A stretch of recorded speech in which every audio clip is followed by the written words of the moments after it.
Jammu Kashmir union territory के अंदर open merit versus reserve categories हो गया है।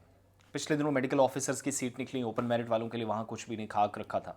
वही हालात इस बार भी हैं। दूसरी साइड जब हम डिफरेंट इंस्टीट्यूशंस की तरफ से जो पोस्ट निकाली जा रही हैं, और जम्मू कश्मीर सरकार जब तक रिजर्वेशन पॉलिसी पर कोई हतमी नतीजा ना हो, मुतालबा किया जा रहा था, डिमांड थी कि कम से कम ये जो ओपन मेरिट वाला एक निज़ाम है या जिसके तहत आप काम कर रहे हैं, थोड़ा सा इस चीज़ का भी ध्यान रखिएगा कि कम से कम उन तमाम लोगों को मौका मिले जो हाईली क्वालिफाइड हैं, प्रोफेशनल्स हैं। अब एक ताज़ा नोटिफिकेशन है, मैं उसकी डिटेल्स आपके सामने रखूँगा, बाकी अंदाज़ा आप खुद लगाइएगा कि ओपन मेरिट के नाम पर क्या तबाही मचाई जा रही है या फास्ट ट्रैक बुनियादों पर। 10 असिस्टेंट प्रोफेसर्स की पोस्ट निकली हैं गवर्नमेंट मेडिकल कॉलेज अनंतनाग और बारामूला के अंदर, और 2 पोस्ट सिर्फ 10 में से रखी गई ओपन मेरिट वालों के लिए, 8 रिजर्व कैटेगरीज। अब रिजर्व कैटेगरीज को देना गलत नहीं है, लेकिन सवाल यह है कि जो इम्बैलेंस है इसको कैसे ख़त्म किया जाए। इंतखाबी मंशूर में 2 दर्जन के करीब जो नुकात थे, इंपॉर्टेंट पॉइंट्स थे, उस एजेंडा में तो उमर सरकार ने शामिल किया था। 70% के आसपास या इससे ज़्यादा, कुछ नंबर्स ऊपर ही जाते हैं, एक सर्वे के मुताबिक जो पॉपुलेशन है JNK के अंदर वो ज़्यादा है। और जम्मू में comparatively as compare to Kashmir there is a less reserve category process या प्रोविजंस जो आप फॉलो करते हैं, उसमें जम्मू को कश्मीर के मुकाबले ज़्यादा मिला है, और ये असेंबली में सरकार की पेश की गई रिपोर्ट भी बता रही है। 8 में से सिर्फ 2 पोस्ट उन मेडिकल प्रोफेशनल्स को जो GMC बारामूला और अनंतनाग के अंदर हैं, और पॉसिबली इनमें से 1-2 लगेंगे। इससे 2-3 तरह के नुकसान हुए। ओपन मेरिट वाले जो डॉक्टर्स हैं वो तो नाराज़ हैं ही, जाहिर सी बात है, कौन खुश होगा।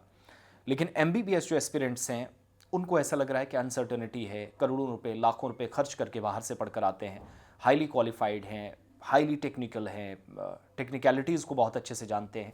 हेल्थ केयर सिस्टम जो बहुत मुरझाया हुआ और टूटा हुआ जम्मू कश्मीर में, उस बिखरे हुए निज़ाम को दुरुस्त कर सकते थे, लेकिन जब मौका ही ना मिले तो क्या करेंगे। ये जो असिस्टेंट प्रोफेसर्स की इन 2 कॉलेजेस में, जैसे हंदवारा में कॉलेज है जिस पर अभी तनाज़ा शुरू हुआ है, और कठुआ के अंदर है, फिर उधमपुर के अंदर है, और GMC अनंतनाग बारामूला भी उस वक्त ये जो 5 GMCs थे उनमें ये 2 भी शामिल थे। 31 दिसंबर को नोटिफिकेशन निकाला गया Jammu Kashmir public service commission की तरफ से 19/PSC/DR/P ऑफ 2025, और ये जो पोस्ट हैं वो एडवर्टीज़ की गई हैं मुख्तलिफ डिसिप्लिन में, health and medical education department में, लेकिन ओपन मेरिट वालों को सिर्फ 2 सीटें मिली हैं। अब इससे होगा क्या?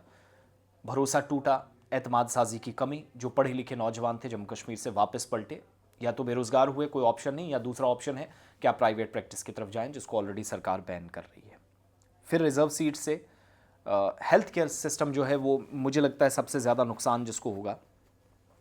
ये तो हम देख ही रहे हैं कि ज़हनी तौर पर लोग बीमार हो रहे हैं, पढ़े लिखे नौजवान। जाहिर सी बात है, जब दबाव होगा, फाइनेंशियल क्रंच से वो गुजरेगा, तो कौन इस पर भला खुश होगा।